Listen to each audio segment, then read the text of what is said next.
essentiel et nécessaire de pouvoir faire une communication pour fixer l'opinion sur un certain nombre de sujets qui nous préoccupent, qui préoccupent les peuples, et déclencher une démarche pour que tous nous soyons mobilisés pour préserver notre pays, mais également pour obtenir les élections crédibles, inclusives, transparentes et démocratiques dans les délais. Et donc, on va procéder ainsi. Il y a mon collègue Joseph Bope. Joseph Bope va lire la communication, la déclaration. Après la lecture de la déclaration, on va vous laisser poser toutes vos questions, même les questions qui ne sont pas abordées dans la déclaration seront toujours les bienvenues. On y apportera des réponses. Et Yves et moi-même et Joseph, nous tâcherons de répondre à toutes vos préoccupations. Voilà un peu comment va se passer le déroulé de la communication. Alors, si vous êtes prêts, je vais passer la parole à mon collègue Joseph pour vous lire entièrement la déclaration que nous avons préparée. La corruption, l'instrumentalisation de la justice, la violation de la Constitution et des lois, celle des libertés individuelles et collectives, continuent malgré les engagements du président de la République à y mettre fin. Aujourd'hui, si la nouvelle classe politique s'enrichit et bénéficie de nombreux avantages, la population continue, quant à elle, à croupir dans la misère. D'après l'UNICEF en 2021, plus de 3 millions d'enfants de moins de 5 ans souffrent de la malnutrition. Alors que le pays jouit d'énormes ressources agro-pastorales inexploitées, le peu de revenus disponibles étant dépensés essentiellement pour soutenir le fonctionnement des institutions. Cela donne une forte impression que nous faisons face à une république de l'élite politique prédatrice où le peuple est complètement laissé pour compte. En outre, la cohésion nationale est mise en mal à cause de l'instrumentalisation des faits tribales et ethniques par des politiques préoccupées uniquement par la conservation et ou la conquête du pouvoir. Sur le plan sécuritaire, plus de 60 jours après la mise en place de l'état de siège dans les provinces du Nord et de l'Ituri, la situation sécuritaire peine à se stabiliser et la liste des victimes ne cesse de s'allonger. Aujourd'hui, l'avenir paraît incertain, les risques d'une crise majeure ne sont pas écartés et contrairement aux engagements pris en faveur d'un processus électoral inclusif, transparent, indépendant et consensuel, nous avons assisté à l'adoption et la promulgation d'une loi sur la CENI qui consacre la politisation de cette institution d'appui à la démocratie d'une part et qui tue son principe fondateur de l'indépendance d'autre part. Cette loi qui n'a pas tenu des comptes des contributions de la société civile et des engagements du chef de l'État plante les décors d'une institution politisée et dominée par la majorité, germe des conflits à venir. Ces derniers mois, la lucha, les églises, plusieurs organisations de la société civile et certains partis politiques n'ont cessé d'appeler à un résistissement de la classe politique sans être entendus. L'heure est grave. Et si nous n'agissons pas maintenant, les mêmes causes produisant les mêmes effets, notre beau pays risque de rebasculer dans des crises politico-sociales majeures comme par le passé. C'est pourquoi nous lançons un appel solennel à toutes les forces vives de la nation, Église, société civile, entrepreneurs, fonctionnaires, syndicats, mouvements de femmes et de jeunes, acteurs politiques conscients à se lever et à unir nos forces pour préserver notre pays du chaos en imposant un agenda citoyen à la classe dirigeante. Cet agenda doit être articulé autour des 4 piliers suivants. Le respect et la soumission à notre Constitution, notamment en mettant fin à l'instrumentalisation de la justice avec des fins politiques, et à la caporalisation des institutions parlementaires au niveau national et provincial. L'organisation dans les délais des élections libres, inclusives, crédibles et transparentes avec une CENI fortement dépolitisée et indépendante, et en réintroduisant les deuxièmes tours des élections présidentielles conformément au programme et l'engagement du chef de l'État.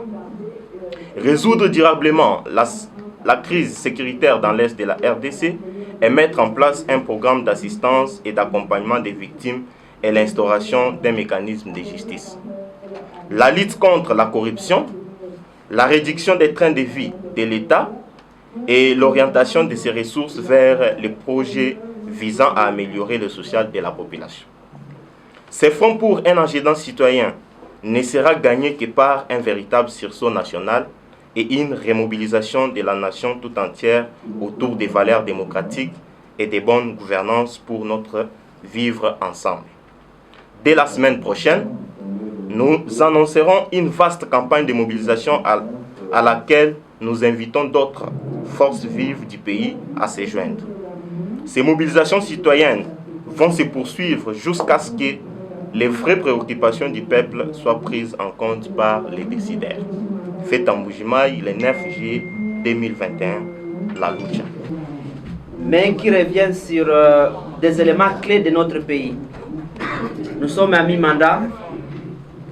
Il est important que les citoyens soient remobilisés, soient réengagés davantage pour que toutes les promesses faites par la classe dirigeante soient tenues, d'une part, mais aussi pour que le processus électoral soit tenu d'une manière inclusive, transparente, apaisée et surtout consensuelle afin d'obtenir des dirigeants ici de cette élection et qui ont la légitimité totale. Et nous, à la lucha, nous aimons le dire souvent que les élections, c'est un moyen par lequel on obtient une sélectivité des dirigeants à même de mener en place des politiques publiques qui vont améliorer notre cadre de vie. Vous tous comme moi, nous savons très bien que la société congolaise aujourd'hui vit dans des conditions extrêmement difficiles. Nous avons parlé d'ailleurs de la misère. 3,3 millions d'enfants souffrent de la malnutrition. C'est quand même incroyable dans un pays potentiellement agricole. C'est pourquoi nous vous invitons, chers camarades de la presse, moi je préfère vous appeler camarades parce que vous aussi vous luttez contre, comme nous, et vous luttez contre les antivaleurs. Donc essayez tant que possible de relayer cette communication qui appelle à un sursaut patriotique pour sauver notre démocratie. Et ce sursaut s'articule autour de ces 4 points qu'on a rappelés, qui constituent ce qu'on a appelé l'agenda citoyen.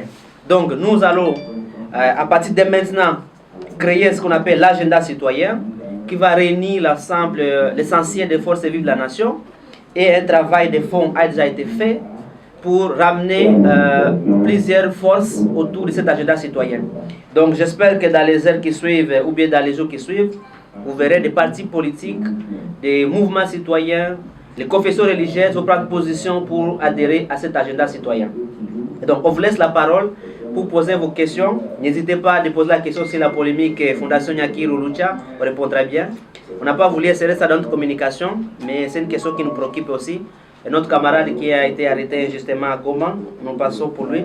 Et nous espérons qu'il sera libéré parce qu'il n'a commis aucun crime. Voilà un peu, je vous laisse la parole pour poser vos questions et nous allons échanger et dialoguer. Je préfère le mot dialoguer.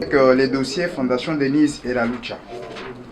La deuxième question, c'est que la lucha nous fasse l'évolution actuelle de l'état de siège à l'est du pays. Parce qu'il y a eu des tractations il n'y a pas longtemps et des contradictions entre vous-même et je dirais les autorités. Et pour chuter, je voudrais savoir aussi, je voudrais avoir l'éclaircissement sur, après consultation, la lucha était invitée. Il y a un autre camp de la lucha qui s'était opposé à l'invitation du président de la République. Donc il y a eu aussi des difficultés sur cet aspect-là entre vous-même. Autrefois on parlait déjà de la division. Mais où en sommes-nous avec ces dossiers-là? Réellement, parce que la CENI est une institution à caractère politique. Et lorsque vous voulez la dépolitisation de la CENI, que revendiquez-vous réellement de votre démarche? Il s'observe depuis un certain moment que la lucha, d'abord dans sa vision, c'était un mouvement citoyen qui luttait pour le changement. Mais je n'ai jamais vu la lucha applaudir lorsqu'il y a un changement, lorsqu'il y a des avancées significatives qu'il faut peut-être encourager, qui sont peut-être ou des actions à encourager menées par le gouvernement ou soit par la classe dirigeante. Je n'ai jamais vu la lucha. Mais je vois seulement la lucha se tenir debout lorsque les choses vont mal. Alors que lorsqu'il y a des choses qui vont quand même bien, il faut aussi que la lucha manifeste sa volonté de dire que non, il y a des choses qui vont dans le bon sens, il y a des choses qui sont faites dans le souci d'améliorer les social du peuple congolais. Ça, c'est l'observation. Alors, par rapport à la situation politique actuelle en RDC, qu'est-ce que nous pouvons retenir de la lucha? Parce que vous avez parlé tantôt de la dépolitisation de la CENI, tantôt il y a la loi sur la congolité, il y a aussi l'état des droits qui est en train d'avancer par moment. On dit, lorsqu'on arrête certains caciques du FCC, on parle de la chasse à la sorcière, alors que ce sont des faits qui se sont commis dans ce pays que vous et moi, nous avons déploré. Mais aujourd'hui, lorsqu'on poursuit les infracteurs, on parle de la chasse à la sorcière. Quelle est la position de la lucha par rapport à ces trois questions? Merci. Savoir que vous êtes préoccupé du sort de lucha, qui est un mouvement citoyen qui a montré ses preuves, qui continue à le faire d'une certaine manière. Alors, première question, où sommes-nous avec la fondation Elucha? Alors, très clairement, nous n'avons aucun problème avec la fondation Denise Nyakeru. Tout ce que nous avons fait, on a dénoncé des cas de détournement dans la donation qui a été offerte au sinistré de l'éruption volcanique du 22 mai 2021 à Goma. Nous, on a fait notre travail de vigilance citoyenne. On a vu des détournements qui ont été faits à Rutshuru et à Kahembe dans le territoire de Nyiragongo. On l'a fait remonter à la surface publique pour que la fondation soit au courant que sa donation n'a pas été complètement donnée aux sinistrés comme prévu. À l'issue de notre dénonciation, il y a des arrestations. L'administrateur du territoire de Rutshuru est arrêté à la prison centrale de Goma pour avoir participé à ces détournements. Et d'autres citoyens sont inquiétés ainsi. Et donc nous, on a fait notre travail de dénoncer les faits et on a par ailleurs encouragé la fondation de mener des enquêtes à son interne pour savoir par qui ce détournement aurait été passé. Mais à la surprise générale de tous, c'est la lucha qu'on attend un procès pour avoir diffamé la fondation. Alors que naturellement, nous on devait être encouragés pour avoir dénoncé les cas de détournement. Et que ce soit la fondation, que ce soit le président de la République lorsqu'il s'est rendu à Kanyaruchiina, que ce soit les gouverneurs militaires à Goma, ont reconnu qu'il y a eu des détournements du don qui a été offert par la fondation. Et donc nous n'avons, comme j'ai dit, on n'a pas peur évidemment d'aller en justice, nous sommes des habitués de la justice, mais pour ces cas, nous trouvons qu'il y a un acharnement, parce qu'on ne peut pas arrêter celui qui a dénoncé les voleurs à la place de chercher qui est le voleur. Et dans ce cas précis, un nombre de voleurs a été arrêté. Il est aujourd'hui, à ce moment où je vous parle, à la prison centrale de Goma. Entre nous, qui est fautif dans ce cas? Mais je comprends, on veut absolument laver l'image de la fondation, notamment la première dame, je comprends. On veut vouloir montrer que la fondation, la première dame, ne peut pas être atteinte d'une certaine situation liée au détournement. Nous, on n'a jamais dit que la fondation a détourné sa propre donation. Mais on a dit une certaine partie de la donation a été détournée, ce qui est vrai. Voyez-vous? Et donc, nous déplorons le fait que la fondation continue à s'acharner contre le Mita de Lucha. Encore que Lucha n'est pas un mouvement enregistré, donc on ne peut pas poursuivre Lucha légalement parce qu'on n'a pas une personnalité juridique. C'est une protection que nous sommes donnés dans le cas de Kabila, évidemment. Mais nous pensons que si on veut appeler les Mita de Lucha dans les comparaître, qu'on les fasse dans les procédures à respecter les normes. Et parce qu'on a fait à notre collègue Parfait Mouhani, qu'on a piégé sur un guet-apens, on l'appelle par un monsieur soi-disant travailler pour la fondation, et de bonne foi, comme Lucha a privilégié les rapports sociaux, le gars est parti et c'est un guet-apens, on l'a arrêté, alors que ces militants de Lucha à Butembo, ils n'habitent pas Goma. Et donc nous, on considère que C'est un abus de justice, il y a un acharnement, il y a une instrumentalisation de la justice par les personnes qui sont au sommet de l'État. Et nous sommes disposés, nous, à aller discuter avec les autorités de la Fondation pour éclairer ces litiges et que chacun continue à faire ce travail comme il est fait d'habitude. Donc il n'y a pas de souci à ce point de vue-là. Et on a entamé les contacts pour apaiser les esprits et rassurer que nous n'avons pas des agendas cachés derrière ce que nous faisons. On n'est pas contre la Fondation, on aime ce qu'elle fait. Tout ce qu'on demande, c'est la transparence de ce qu'elle fait et que chacun fasse son travail calmement. Alors, deuxième question, c'est l'état de siège. Alors, nous l'avons rappelé, l'état de siège a été décrété. Nous, Lucha, nous n'étions pas d'accord avec l'état de siège parce que nous estimions et nous continuons à le croire qu'il faut d'abord procéder à l'évaluation de toutes les opérations militaires qui ont été menées depuis des décennies, des missions qui ont été organisées, des conférences ont été organisées, la conférence de Goma, la conférence de mars et de Minerve, des coalitions, des brassages, des mixages ont été faits, mais on n'a pas toujours trouvé des solutions. Les opérations ont changé de nom. Opération Sokola 1, Sokola 2, ou Kimia 1, ou Kimia 3, ou Huru. Mais on n'a pas changé de solutions sur le terrain. Au contraire, la situation a continué à s'empirer. Il y a des morts qui ont continué à être énormes. Les chiffres sont là, les statistiques sont alarmantes. Et vous avez suivi récemment, 50 personnes ont été tuées à Boga, en Ituri, alors que l'état de siège était déjà décrété. Vous avez suivi sans doute que les derniers massacres qui ont été commis à Beni, alors que l'état de siège est décrété.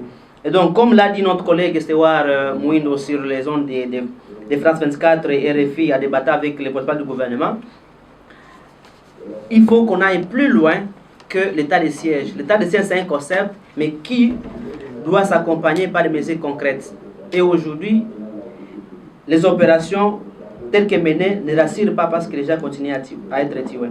Et l'autre fait, c'est qu'il n'y a pas un programme de démobilisation, des armements et de réinsertion sociale. Tous ces jeunes qui se battent dans les groupes armés sont les Congolais, on est bien d'accord. On ne va pas demander qu'on les tue tous. Parce que les jeunes qui se battent, ils ont leurs revendications. Pour certains, ce sont des revendications liées à la terre, des revendications foncières. Pour ceux qui ont été déjà le Kivu, ils savent combien de fois la question de la terre, elle est vitale pour les populations. Et donc ces jeunes, moi j'ai la chance de connaître le Kivu parce que je suis né là-bas. Ces jeunes qui, dans les années 90, ont dit nous prenons les armes pour nous défendre contre l'agression rwandaise. Il ne faut pas oublier le contexte dans lequel ces groupes armés sont nés. Ce sont des mouvements rebelles qui sont nés pour défendre la RDC contre l'agression rwandaise. Et donc tous ces jeunes, maintenant, ils ont été manipulés, on est bien d'accord dessus. Mais on ne peut pas quand même accepter qu'on les tue tous parce qu'on est Congolais. Il faut qu'il y ait un programme qui va les démobiliser et qui va les permettre de se resserrer socialement dans la vie et que chacun qui a des talents diversifiés puisse se resserrer dans la vie. Qu'il y ait des menuisiers, qu'il y ait des jeunes qui reprennent l'école, qu'il y ait des jeunes qui rentrent dans ce qu'ils savaient faire avant. Donc ça c'est notre position. Mais ce programme n'est pas mis en œuvre aujourd'hui. À 62 jours de l'état de siège, 63 d'ailleurs, l'état de siège, on n'a pas toujours ce programme. On n'a même pas les animateurs de ce programme. Donc c'est inquiétant ce point de vue-là. Si la route qui mène de Goma à Sake, à Mumbambiru, c'est un site de démobilisation où les jeunes des armées viennent se cantonner, un site de cantonnement. Mais après, il n'y a pas de mesures d'accompagnement. Ces jeunes sont obligés de rentrer dans la forêt. Ils rentrent dans les maquis parce qu'il n'y a pas de solution que propose le gouvernement. Et l'autre, c'est l'état de siège engage des frais doubles, des dépenses doubles, parce qu'on doit payer les députés qui ne travaillent pas, les députés provinciaux, on doit payer les gouverneurs qui ne travaillent pas, et on doit payer en même temps les gouverneurs militaires. Plus grave, c'est que c'est la SAC Justice. Grâce au plaidoyer qui a été fait par notre collègue Estewar et quelques députés de Nord Kivu, au moins maintenant, les tribunaux civils peuvent fonctionner au Nord Kivu à partir d'hier. Je crois ce matin. À partir d'hier, ils doivent fonctionner. Alors que vous voyez que nous, on a des militants à Butembo qui sont en prison, mais qui ne pouvaient pas comparaître parce que tout était suspendu et on devait les déverser sur le cours militaire. Or, comme le disait Stewart, on a 12 juridictions civiles au Nord Kivu, alors qu'on a 3 juridictions militaires. Donc, les dossiers traités sur 12 devaient être envoyés sur 3 juridictions, ce qui n'est pas facile du point de vue matériel, du point de vue logistique. L'autre problème de l'état de siège, c'est que le président lui-même a reconnu qu'il y a des magouilles au sein de l'armée. Alors que nous, quand on le reconnaissait avant, ils avaient traité des dossiers. On ne veut pas polémiquer dessus. Mais au moins pour vous dire qu'il faut qu'il y ait une réforme essentielle de l'armée et on considère que ce qui se fait sur le terrain devait se faire avec la présence des autorités civiles. ça ne changeait rien, ça change grand chose si on maintenait les autorités civiles sur place, parce qu'après, ça permet aux gens de continuer à œuvrer librement. Vous imaginez que nos sections du Nord Kivu du Tour ne peuvent pas manifester, n'ont pas eu la capacité de mener cette conférence de presse parce que l'état de siège. Donc on prive aux gens une certaine liberté, alors que ce qui se fait sur le terrain pouvait être fait avec la présence des autorités civiles. Mais ça signifie que nous sommes pour la paix, nous sommes pour la sécurité, nous sommes pour la stabilisation. Mais nous croyons qu'il y a d'autres approches qu'on peut utiliser, plus rassurantes et plus efficaces que l'état de siège qui est en train de montrer ses limites aujourd'hui. Et la question qu'on se posait après l'état de siège, qu'est-ce qu'on fera après si la paix ne revient pas? On va déclarer la guerre contre qui? On ne sait pas. Et jusqu'où l'état de siège va être maintenu? Est-ce qu'on va le prolonger jusqu'à 2023? On ne sait pas. Et nous invitons les députés nationaux à pouvoir réexaminer prochainement avec une approche systématique l'efficacité de l'état de siège pour pouvoir le prolonger. On ne peut pas permettre qu'il y ait un boulevard qu'on donne au président de la République pour pouvoir prolonger l'état de siège alors qu'il n'y a pas des avancées significatives sur le terrain. Donc j'espère que les députés vont nous comprendre à travers vos caméras pour que prochainement, dans les 15 jours qui restent, il reste 13 jours, dans les 13 jours qui restent, qu'ils puissent réévaluer d'une manière rigoureuse, sans beaucoup de complaisance, l'état de siège avant de pouvoir apprécier si oui ou non on doit le renouveler. Et nous sommes disposés à dialoguer avec les élus pour les fournir les peu d'éléments que nous avons sur la question. La question de la consultation. Lucha a répondu favorablement à l'appel du président de la République, parce que nous sommes des républicains, parce que nous sommes des citoyens. Nous voulons dialoguer avec tout le monde, comme on dialogue avec vous à ce moment. On n'a jamais eu une fronde à l'intérieur. Il n'y a personne qui a dit qu'il était contre pour qu'on aille voir le président de la République. On l'a vu en octobre, on l'a soumis notre cahier de charges, dans lequel cahier on revenait sur ces éléments que nous avons rappelés, mais on constate que 6 mois après la mise en œuvre de l'état de siège, de l'union sacrée de la nation, il n'y a toujours pas des avancées qui étaient promis. On a promis une CENI dépolitisée, mais on est très clair que la CENI aujourd'hui, dans sa configuration actuelle, est politisée et a tué son principe fondateur qui est de l'indépendance. Le président a promis de ramener les élections à des tours pour renforcer la légitimité de l'élu, mais aujourd'hui ce débat n'existe pas dans le discours du président de la République. Le président a promis consacrer l'essentiel du budget national aux actions sociales, mais aujourd'hui, moi je voudrais que vous me citiez les projets sociaux qui sont en cours aujourd'hui. Par contre, on a vu la distribution, la donation ou alors le montage financier des Jeeps au profit de quelques élus qui par ailleurs ne manquent pas de Jeeps pour aller au travail, alors que nous croupissons dans la misère. Et donc, on voit clairement que le président est en contradiction avec son propre discours. Dans les faits, je veux dire, il donne la donation aux Jeeps aux députés alors qu'il n'en manque pas, alors que les gens souffrent à la cité pour avoir de l'eau, pour avoir de l'électricité, ou alors même l'éducation, la gratuité peine à avancer parce qu'il n'y a pas de moyens, ou alors les pratiques de corruption qui minent notre société ne sont pas compatibles vigoureusement. Alors, l'opinion de Lucha, la position de Lucha sur la proposition sur, j'ai vu qu'il ne parle plus de congolité, mais il parle de verrouillage et de l'accès à des postes clés de la République. Alors, nous sommes des républicains, comme je l'ai mentionné, et nulle part on peut soutenir une loi qui est discriminatoire et qui consacre une exclusion de certaines personnes qui sont par ailleurs congolais pour pouvoir participer au jeu politique. Je voudrais qu'on comprenne que la Constitution, dans son article 72, j'imagine, a déjà défini les critères pour être président de la République. On a dit Congolais d'origine, ça signifie Congolais qui n'a pas acquis la nationalité. On sait qu'est-ce que signifie l'acquisition de la nationalité. C'est un parcours administratif. On n'a dit pas, la Constitution ne dit pas qu'un Congolais d'origine, c'est lui qui naît de père et de mère. Non, ça c'est un concept conflictuel que les députés Pouloulou veulent engager, et j'espère que la communauté nationale pourra s'opposer après-main à cette loi qui risque de fragiliser davantage notre cohésion, comme vous le savez, qui a été toujours tenue difficilement parce que nous venons de différentes cultures géographiques et socio-culturelles. Donc, l'autre, sa position est claire. Depuis le début, nous, on avait alerté que les élus ne pouvaient pas accorder aucune attention à une loi qui vise une catégorie sociale. Et par ailleurs, qui est grave, on se limite à la couleur de la peau. Ça devient raciste à ce point-là. Donc nous nous opposons à cette loi-là. j'aime beaucoup rigoler avec mes amis de Lucha. Moi, je suis né à la frontière. Qui me dit que ma mère est congolaise? Mais comme je ne porte pas la peau là, moi, ça ne posera aucun problème. Peut-être que ma mère est rwandaise, qui sait. Mais comme je ne porte pas la peau de Midakar, comme on le dit ici, vous ne passerez pas que je suis dans ce cas-là. Vous voyez que c'est injuste, c'est racial. Et une loi raciale au XXIe siècle, encore que proposée par un monsieur qui s'est dit qu'il a travaillé dans les Wall Street aux États-Unis, qui est au contact permanent de la multiculturalité aujourd'hui, moi ça me choque.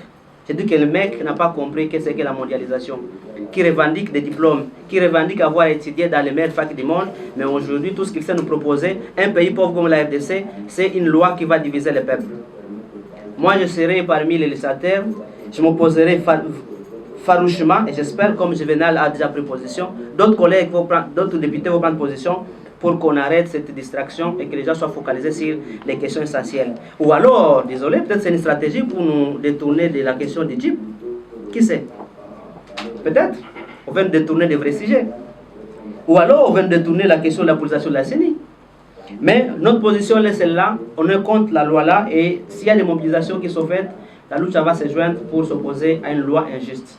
On s'est opposé contre Kabila quand il voulait torpiller la Constitution. On ne permettra pas à un camp politique, de gauche d'ailleurs, socialiste par ailleurs, l'IDPS, de pouvoir introduire des lois qui sont en conflit avec des principes des socialistes et des principes républicains qui sont ceux qui promettent l'inclusivité. Et c'est pourquoi nous disons qu'il faut qu'il y ait des élections libres, inclusives, transparentes et apaisées ou alors consensuelles. Parce que l'inclusivité veut qu'on n'inscrit pas les gens parce qu'ils ont des ambitions politiques. Et ce qui est choquant dans tout, ce n'est pas un secret prépositionnel, c'est que l'auteur même de la proposition passait son temps dans les médias pour attaquer un camp politique. Il n'arrêtait pas de citer un nom d'un personnage politique. Ça montre déjà l'intention derrière cette loi-là, vise simplement à écarter des candidats qui auraient des candidats qui ont la couleur qui sont la couleur mentionnée dans cette proposition de loi. Donc je pense que tout citoyen normal devait s'opposer et nous, Lucha, nous nous opposons. Qu'est-ce qu'on attend par la politisation de la CENI? Alors je laisserai mes collègues répondre aussi. Alors pour nous, on l'avait fait lorsqu'on avait vu le président de la République, on l'avait encore rappelé lorsqu'on avait vu le Premier ministre lors de ces consultations, et on avait participé à la discussion avec le G13. Rappelez-vous, le G13 avait mené des consultations sur les réformes électorales, et dans notre cahier de charges, on avait défini qu'est-ce qu'on attend par dépolitisation. Ça signifiait pour nous, et ça continue à l'être, qu'aucun acteur politique ne devait être membre de la CENI. Parce que les élections, c'est un besoin social, avant d'être politique, madame, pour nous.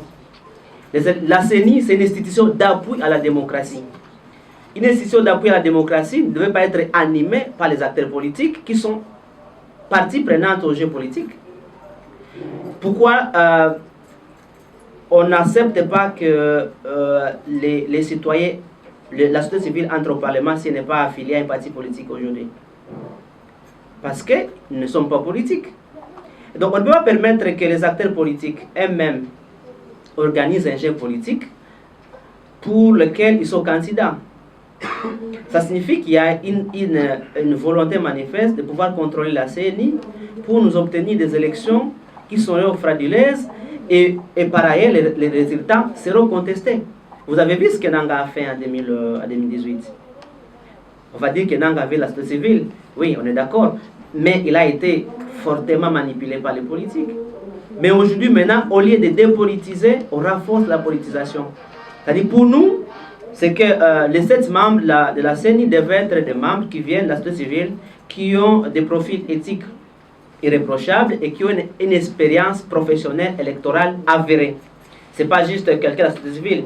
Ce n'est pas aussi qu'on est société civile égale indépendance. Non.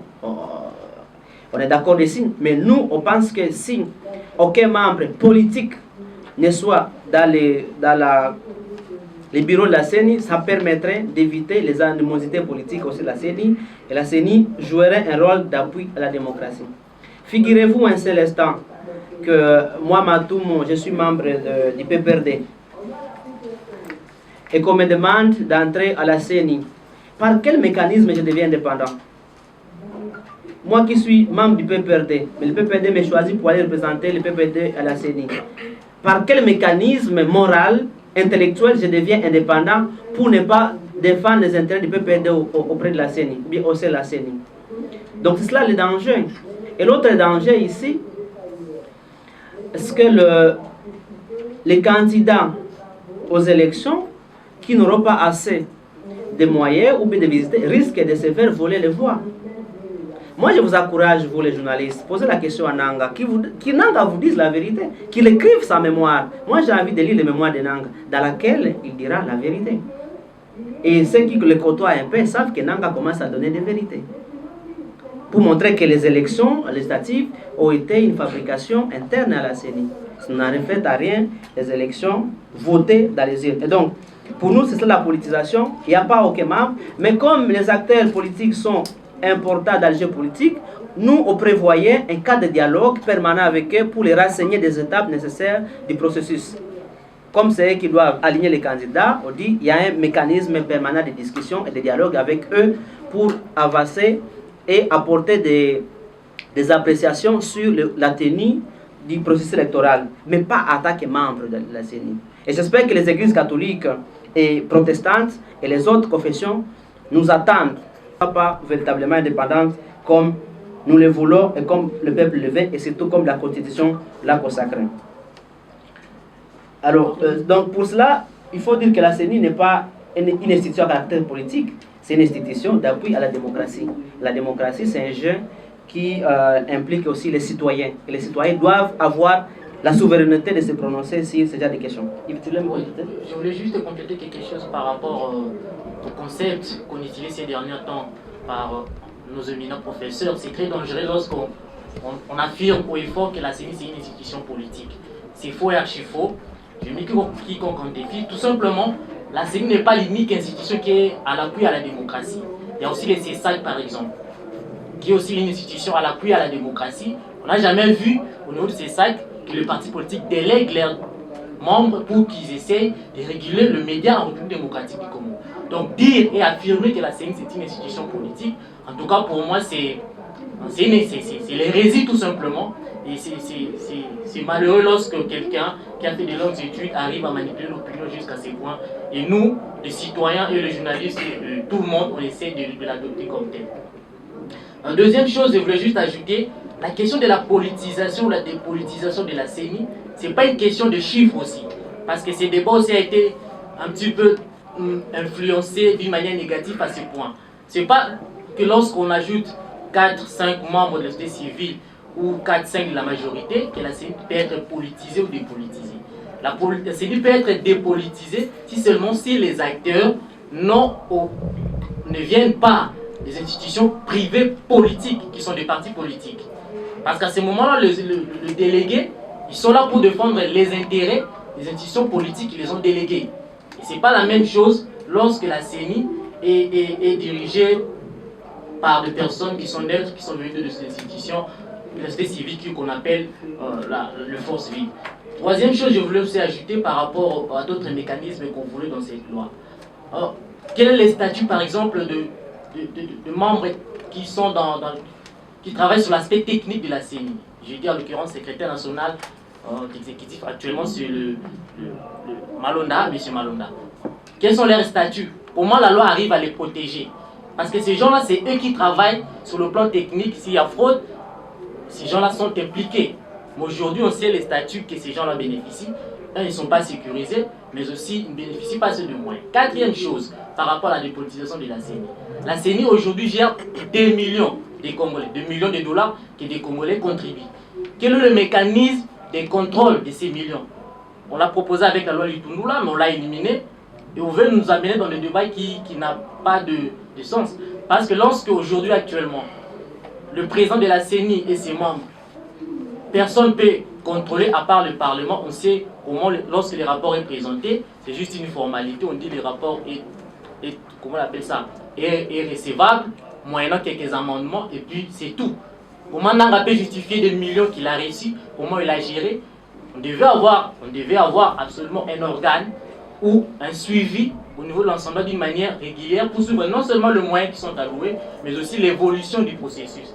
Donc tout ça, ce sont des débats clés qui avaient un lien direct avec la politisation, la dépolitisation de la CENI. Et non nous amener avec des débats de chiffres, mais aussi essayer d'introduire des concepts qui sont des hérésies. On dirait que la CENI est une institution politisée, c'est faux et archi faux. Merci pour ces compléments. Un autre élément important, et puis on va passer à l'autre question, c'est que l'article 12 de cette loi sur la CENI dit ceci. Les délégués des composantes doivent être approuvés par l'Assemblée nationale. Ça signifie que si même les confessions religieuses ne nous écoutent pas et continuent le processus de désignation, ils arrivent à désigner un candidat. Ce candidat-là doit être accepté par l'Assemblée nationale. En d'autres termes, l'Assemblée nationale peut refuser les candidats proposés par les confessions religieuses. Maintenant, comme on sait que tout le monde veut être président de la CENI, les gens vont vouloir négocier. Et cette négociation ouvre à des manipulations et à des chantages politiques. Ça suffit si moi, Matoumo, de mon point de vue éthique, on me désigne par miracle le président de la CENI, pour qu'il soit accepté par Mbosso et sa bande, je dois pouvoir négocier avec Mbosso. Parce que je veux absolument être président de la CENI. C'est quand même 5 gros chiffres que je gère comme président de la CENI. C'est l'argent. Les gens veulent y aller parce qu'il y a l'argent. Et Nanga aujourd'hui s'est permis le richissime homme de la RDC. Et j'espère que la justice, l'IGF, pourra faire un travail dessus pour savoir comment l'argent de la CENI soit géré. Maintenant, cette soumission des délégués des composantes à l'approbation de l'Assemblée nationale ouvre à des manipulations. C'est-à-dire, même si moi, Matoumo, et je tiens à être président, vous me nommez, je dois donner des garanties à Mbosso. Monsieur le Président, il faut m'accepter parce que vous savez, moi, vous aurez la majorité. Et le bruit qui court, les négociations ont déjà commencé. Ça montre qu'il y a une volonté manifeste et assumée de pouvoir contrôler la CENI et caporaliser la CENI pour qu'enfin, on puisse nous nommer encore les députés nationaux, provinciaux, et pourquoi pas encore nous nommer un président de la République. Donc pourquoi, vous voyez comment, madame, c'est essentiel de politiser la CENI et de rendre cet organe citoyen plus ou moins accessible et fortement indépendant. Alors c'est la question de Bossola politique. La lutte n'encourage pas, mais non, on encourage. Nous étions les premiers à encourager la justice pour traquer les 15 millions dans l'affaire pétrolière. Des mois durant, on a tenu des tweets, des messages, des actions de rue pour demander à la justice de pouvoir ouvrir des enquêtes dans le dossier 15 millions. On a été parmi ceux qui ont manifesté, ceux qui ont exigé que dans les dossiers 100 jours, qu'il y ait des procès. Parce qu'il y a eu des malversations financières, il y a eu des détournements. Et vous savez la suite, il y a eu des arrestations. Même si la suite a été ce qu'elle a été, mais il y a eu des arrestations. Nous nous encourageons quand c'est nécessaire, quand est-il. Nous avons encouragé les FARDC jusqu'à aller donner des vivres aux FARDC à Beni, sur les fronts. Au mois de mars 2020. On a donné des vivres aux FARDC pour dire nous vous soutenons. Et pas les campagnes là qu'on fait à la RTNC, Bende et Koyate. Non, nous ne sommes pas dans le bling-bling. Nous sommes dans le concret. On a été sur terre, on a donné des vivres que la population a donné. On donne aux FARDC parce que ce sont nos frères, ce sont vos frères qui sont pour l'essentiel délaissés sur les fronts. Ils n'ont pas de munitions, ils n'ont pas de logistique, ils n'ont pas de salaire. On a été aussi encourager Félix Tshisekedi à se départir de Kabila. Rappelez-vous dans notre bulletin de Fatimétrie la 1, on a dit, vu les constants, qu'il y a des blocages institutionnels, nous encourageons le chef de l'État à pouvoir se départir du deal opaque qu'il avait signé avec Kabila. À ce moment-là, il aura des mains libres. Nous, on a été les premiers déjà à encourager Félix. C'était en janvier 2020, avant que les gens viennent lui en parler avec l'Union sacrée. Donc nous, on encourage quand c'est nécessaire. Mais nous ne sommes pas des partisans. Nous n'allons pas être là pour à chaque fois le président poser une petite action, dire rien du tout, qu'on applaudisse, et surtout qu'il est payé pour nous servir, rappelez-vous. Donc ce n'est pas un cadeau qu'il nous fait. Parce qu'on a tendance à oublier que le chef de l'État, même s'il ne connaît pas son salaire, il est payé pour exercer ses fonctions. Les ministres sont payés pour exercer leurs fonctions. Et c'est l'argent du contribuable. Et donc pour ça, on n'a pas besoin de l'encourager parce qu'il fait ce travail. Au contraire, le bon citoyen doit être regardant, est-ce que le gars que je paye fait correctement ce travail? C'est comme vous avez une femme de ménage, ou bien un homme de ménage, pour ne pas être sexiste, qui est payé régulièrement pour faire les travaux, mais il ne le fait pas bien. Vous allez gronder dessus, parce que vous le payez. Mais quand il le fait très bien, vous dites, ah ouais, il s'acquitte de son devoir à pouvoir faire son travail. C'est comme ça que nous passons. Le président de la République, les institutions de la République sont là pour nous servir. Au terme empirique des mots, on dirait que les institutions sont au service du peuple. Et donc, on n'a pas besoin de les applaudir quand les institutions s'acquittent de leurs devoirs. C'est comme moi, quand je mange chez moi, je peux ne pas dire merci à mon père, parce que c'est un droit, mon père doit me mourir. Je peux ne pas le dire. Mais bon, comme c'est la famille, je peux toujours dire merci pour encourager maman à faire bien la cuisine encore demain. Mais dans le cas des institutions, nous on le fait quand c'est nécessaire, mais nous ne sommes pas obligés parce qu'ils sont payés pour nous servir. Mais quand il ne le faut pas bien, alors on doit marteler parce que c'est notre argent qui est comme si vous payez quelqu'un qui ne fait rien. Non, ça ne marche pas comme ça. Mais globalement, on a été, je crois, parfait à encourager la justice. On a encouragé la justice. On encourage la justice dans le dossier Boukambolonzo de faire bien son travail. Mais nous, tout ce que nous refusons, l'IDPS et Jassim Nemo, c'est un mouvement de gauche, c'est un mouvement socialiste qui devait prôner l'inclusivité politique. Boukambolonzo, c'est un dossier qui a bâclé. Il faut qu'il y ait des gens qui répondent, mais qu'on les fasse avec douceur, en respectant les procédures nécessaires prévues par nos lois et nos règlements. Aussi, l'IGF doit être global. L'IGF ne doit pas se limiter à traquer certaines personnes qui poseraient des problèmes au pouvoir actuel. On fait bien voir l'IGF aller au-delà, et je suis d'accord avec l'inspecteur général qui a dit pourquoi l'ancien ministre de la Santé n'est pas inquiété par la justice. Lui, il est aussi conscient que c'est un danger. Et donc, nous, on encourage, quand c'est nécessaire, on veut que l'état de droit soit un véritable concept qui produit des effets, qui produit des faits et qui est concret et pas juste un concept accrocheur, comme dirait la rhétorique, un grand concept qui ne vaut rien mais qui accroche les gens. Nous, on veut que l'état de droit soit réel, qu'on respecte les procédures, qu'on ne soit pas sélectif à chercher à poursuivre les gens, que tous ceux qui ont commis des crimes, y compris ceux qui sont au pouvoir, soient punis sévèrement, conformément à la loi. Ou d'enquêter sur le moyen de l'État que la présidence gère. Nos plaidoiries que nous avons fait la fois passée et que nous continuons à faire, qu'on donne des moyens aussi à la Cour des comptes, qui est l'institution habilitée qui appartient au pouvoir judiciaire, comme la séparation du pouvoir, les réclame par la séparation du pouvoir nous sommes en politique, mais aussi, nous les voyons, les faits sont là. L'UGF, depuis qu'elle a commencé, nous sommes d'accord que tout le monde qui a géré, même un fonds de la République, même un véhicule, s'il a détourné, doit rendre compte.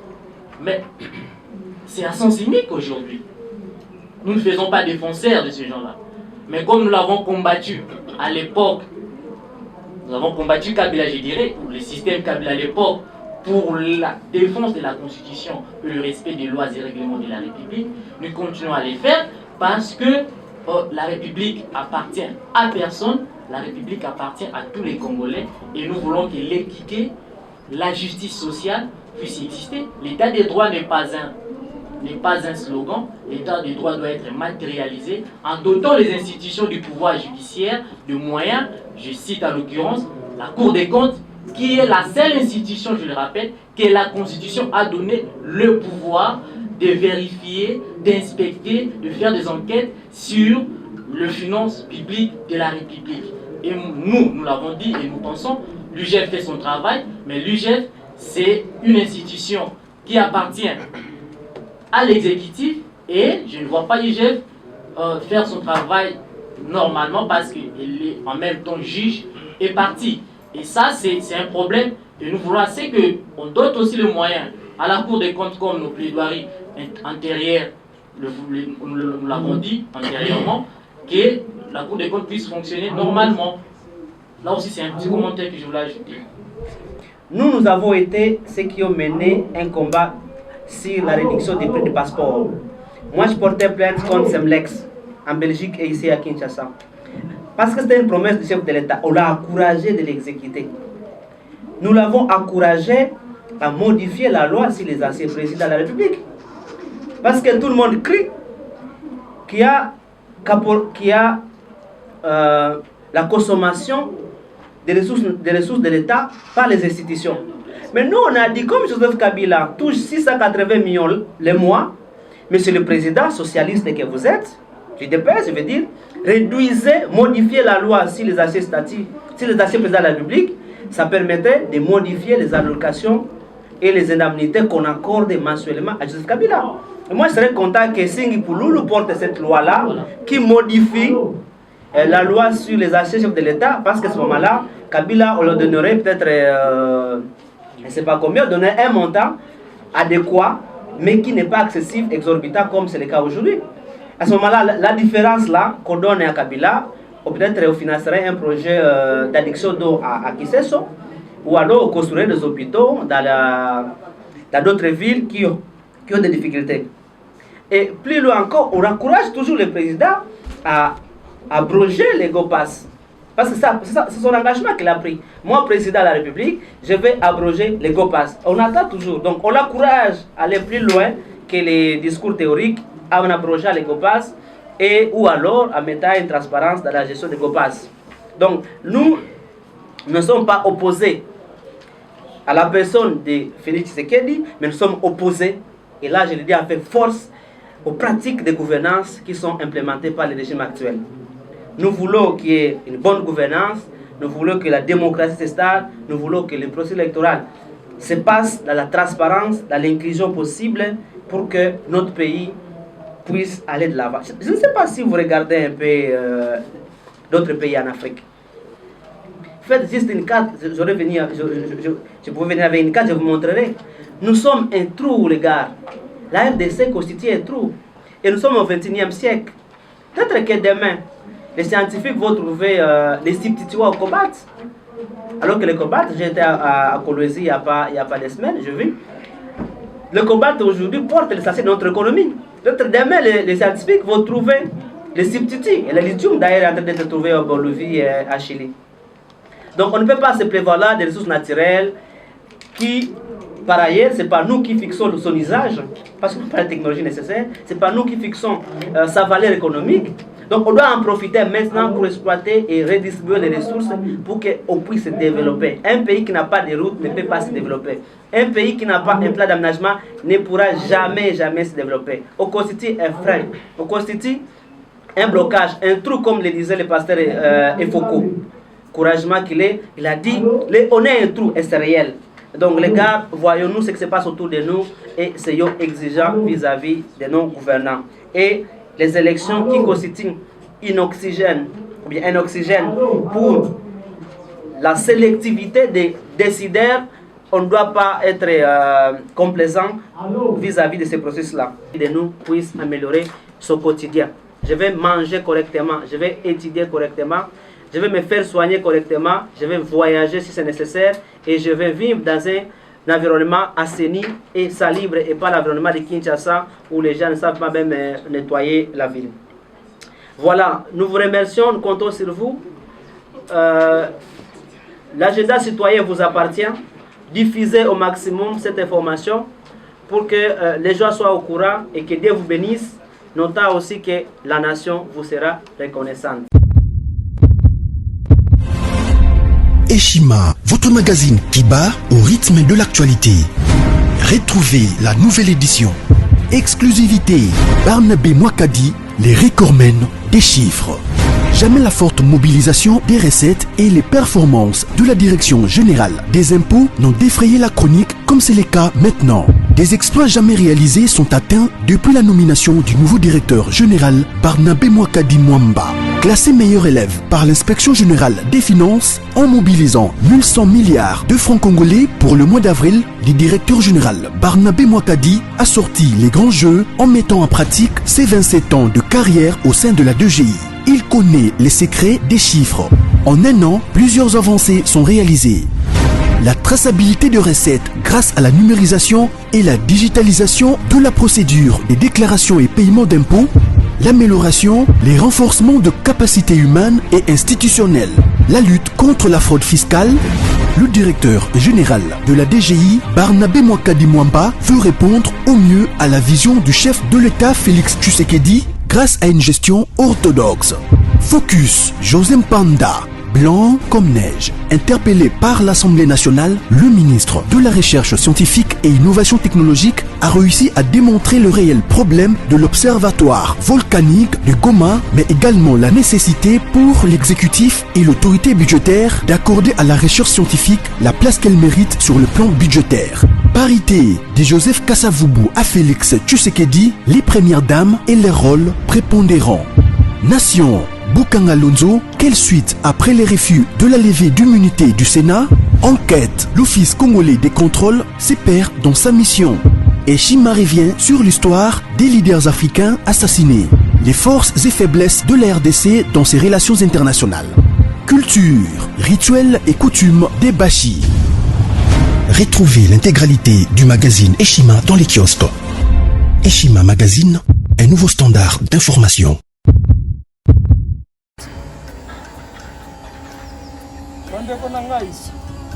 Conteneur yango ezokende le 26 mai lekokanga conteneur kokanga conteneur chaque mois, donc next ekozala le 26 mai.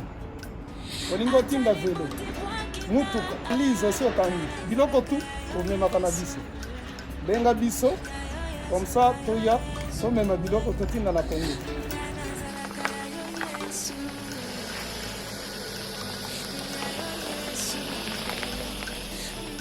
Bandeko kari yango oyo touti kozongo ezokende Kinshasa, oza na mutuka pesa biso ezokende. Merci. Le 26 mai mosusu ekwende ya 2021 otoza nango, donc tosalaka chaque mois. Oza besoin na carton benga biso biso ya monene yango moyenne yango oyo moyenne